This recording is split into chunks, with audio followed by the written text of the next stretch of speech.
नमस्कार, good evening. मैं विजयलक्ष्मी गुप्ता आप सभी भावी मुख्य सेविका बहनों का अपने चैनल पर स्वागत करती हूं और उम्मीद करती हूं कि सभी स्वस्थ होंगी और मस्त होंगी।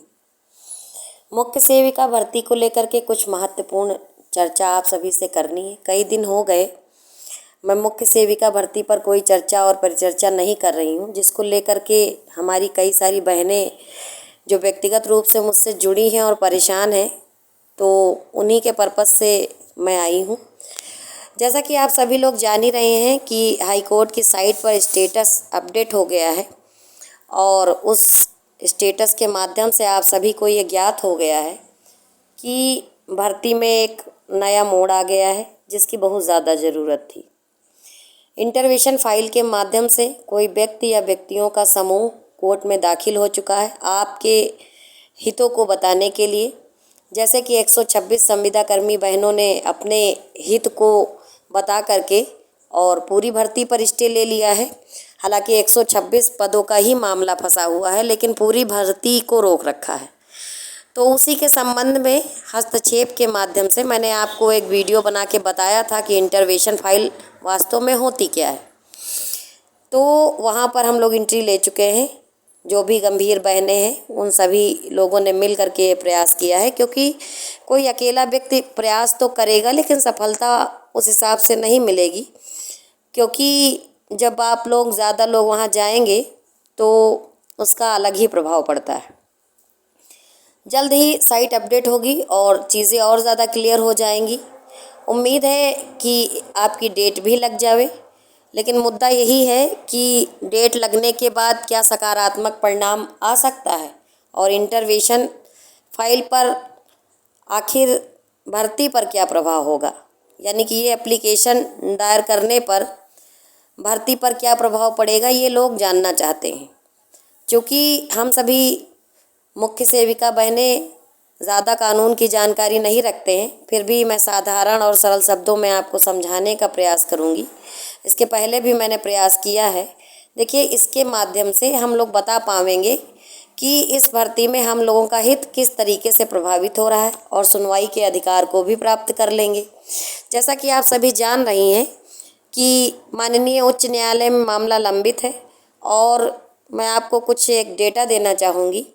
आपको पता होगा कि विभिन्न प्रकार के पत्र व्यवहार हम लोगों के माध्यम से माननीय मुख्यमंत्री जी को भेजे जा रहे हैं, जिनका लगातार जवाब भी आ रहा है, आदेश भी आ रहा है और संबंधित विभाग यानी बाल विकास पुष्टाहार के द्वारा बार बार आख्या लगाई जा रही है। और अगर आप ध्यान से आख्या को देखेंगे तो आख्या में 5/3/2024 तक की ही डिटेल दी जा रही है। वो अपनी आख्या में ये बताते हैं कि 5/3/2024 को आई एप्लीकेशन पड़ी, जो 20 तारीख को साइट पर अपडेट हुई, जिसका निस्तारण 20 तारीख यानी 20 मार्च को हुआ और स्टेटस में डिस्पोज दिखाया गया। उसके बाद से अप्रैल माह में लगातार 3 डेटें लगी। एक 8 तारीख को लगी, एक 24 तारीख को लगी और एक 30 तारीख को लगी अप्रैल में। और इन तीनों ही डेटों में जो केस अपडेट आ रहा है वो पीओ लिख कर आता है, यानी कि केस पास ओवर हो गया। मतलब ये है कि वहाँ पर आपका पक्ष रखने के लिए कोई नहीं पहुँचा। कारण आप सबको पता है, क्योंकि मीडिया के माध्यम से, यूट्यूब के माध्यम से आपको जानकारी है कि डबल एजी महोदय का पद खाली है और आपका पक्ष वहाँ रखने कोई पहुँचता नहीं है। तीनों ही डेटों में केस पास ओवर हो गया है। और कल की मैं बात बताऊं, क्योंकि प्रत्येक एक लेटर का जवाब बार बार वीडियो बना करके यहाँ पे दिखाना मुझे थोड़ा समझ में भी नहीं आता है कि एक ही बात को बार बार क्या कहना। कल की दिनांक में एक आख्या बाल विकास पुष्टाहार विभाग के द्वारा लग कर आई है 8 मई को, उसमें भी 5 तारीख की ही पैरवी का जिक्र किया गया है। 5 तारीख के बाद क्या हुआ क्या नहीं हुआ, 5 मार्च की बात मैं कर रही हूँ। 5 मार्च के बाद का कोई भी डिटेल विभाग आपको नहीं दे रहा है। मतलब ये है कि 5 मार्च के बाद विभाग ने कोई भी पैरवी नहीं की है और उसमें अपने लेटर में लिखते हैं, उसी का हवाला दे करके कि 5 मार्च को आई एप्लीकेशन अधिवक्ता के द्वारा स्टे वैकेंट कराने के लिए दी गई, उसके बाद से कोई पैरवी नहीं की गई है। और अगर की गई है तो 8 मई को जो आख्या लगाई जाती है विभाग के द्वारा, तो उसमें उस चीज़ का जिक्र नहीं किया गया है। हालांकि और भी लेटर पड़े हैं जिनके जवाब पेंडिंग में हैं, और मैं इंतज़ार कर रही हूँ कि अब जो पत्रों के जवाब आते हैं तो उसमें विभाग क्या दिखाने वाला है कि जो 20 तारीख के बाद से जो 3 डेटें लगी उसमें क्या हुआ है पैरवी में, कितना गंभीर है विभाग, कितना गंभीर है सरकार। ये चीज़ वो अपनी आख्या में ज़रूर प्रदर्शित करेंगे, ऐसा मुझे लगता है और उम्मीद भी है, पूरा भरोसा है कि मुख्यमंत्री जी अगर उनको आदेश दे रहे हैं उचित पैरवी करने के लिए और क्या कार्रवाई हो रही है इसके बारे में उनको बताने का आदेश दिया गया है, तो मुझे पूरी उम्मीद है कि 20 तारीख के बाद जो 3 डेटें लगी हैं उसमें विभाग के द्वारा क्या प्रयास किया गया है वो अपनी आख्या में ज़रूर बतावेंगे। तो ये तो बात हो गई सरकार की और आयोग की। सरकार तो गंभीर है लेकिन विभाग गंभीर नहीं है। UPSSC आयोग का इसमें कोई दोष है नहीं, क्योंकि उन्होंने आख्या के माध्यम से बता दिया है कि भैया हमारा इसमें फ़िलहाल कुछ नहीं है। अब बात करेंगे कि भर्ती पूरी कब तक होगी। देखिए, ये यक्ष प्रश्न है, इसका जवाब कोई नहीं दे सकता है। मैं कोई ज्योतिष विज्ञान नहीं जानती हूँ जो मैं बता दूंगी। देखिए, जिस हिसाब से आप लोग कार्य कर रहे हैं, ठीक है, आप सभी लोग जैसा प्रयास करेंगे परिणाम भी वैसा ही निकलेगा। अभी तक आप सभी लोग ना तो साथ आए हैं और ना ही मुझे उम्मीद है कि आप लोग साथ आ पाएंगे, क्योंकि इस चीज़ को लेकर के तो आप हिस्ट्री उठा के देख लीजिए कि कोई भी लड़ाई होती है तो मुट्ठी भर लोग ही सामने आते हैं। उसके बावजूद भी आप सब लोग यही पूछा करते हैं, सोचा करते हैं कि सिर्फ ये बता दीजिए कि भर्ती संपन्न कब होगी। अब ये बताने के लिए मैं कोई ज्योतिषाचार्य तो हूँ नहीं जो आपको ज्योतिष से बता दूंगी कि फलनवा डेट को भर्ती संपन्न हो जाएगी। तो कर्म करते रहना है। हम लोग अपना पक्ष रखने के लिए अगर कोर्ट में एंटर हो गए हैं तो पूरी उम्मीद है कि माननीय न्यायालय ठीक वैसे ही जैसे संविदा कर्मियों की बात को सुन करके पूरी भर्ती फंसा ली, पूरी भर्ती पे स्टे दे दिया, वैसे हमारे हित को ध्यान में रखते हुए उस भर्ती प्रक्रिया से स्टे हटा करके भर्ती को आगे बढ़ाने का आदेश भी जल्द से जल्द देगी। ठीक है, जितना ही हम लोग लेट किए हैं उतना ही लेट होगा। देखिए, कोर्ट वाला काम कोर्ट में होता रहेगा और जो लेटर, ट्विटर या और भी जो कार्य हम लोग करते हैं वो भी निरंतर चलता रहेगा।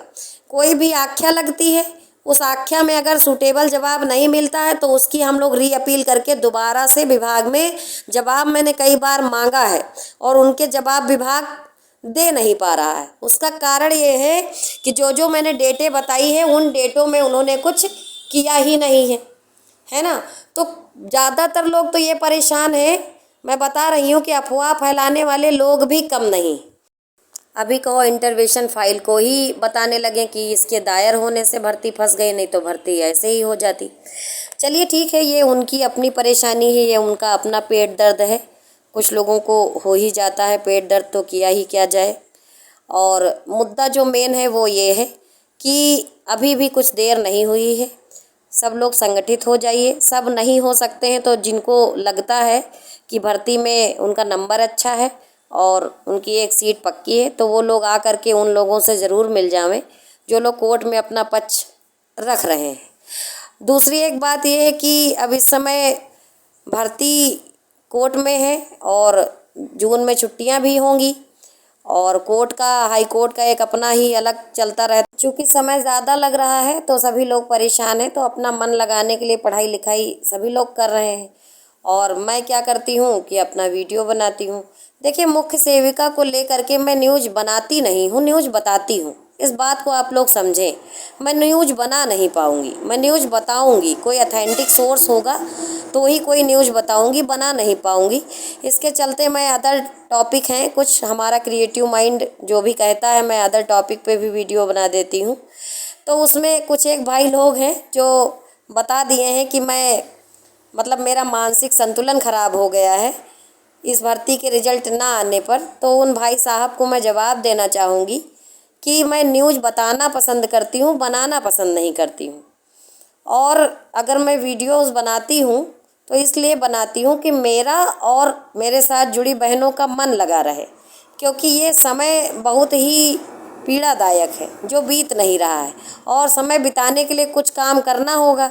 अब चूँकि मैं यहाँ बैठी हूँ और बहनें अदर अदर ज़िलों में बैठी हैं, तो समय बिताने के लिए अंताक्षरी तो खेल नहीं सकते हैं, तो अपना वीडियो बनाते हैं। और अगर आप लोगों के पेट में दर्द है तो फिर इसका क्या ही इलाज कर सकते हैं। बाकी जो लोग समझदार हैं वो समझते ही हैं। वीडियो पे समय देने के लिए धन्यवाद। चैनल को लाइक कर लें। चैनल को लाइक तो आप करते हैं तभी इस पे हैं, तो इस वीडियो को लाइक करें और चैनल को सब्सक्राइब कर लें और वीडियो को अधिक से अधिक प्यार दें, ताकि हम भी अब यूट्यूबर बन ही जाते हैं। धन्यवाद।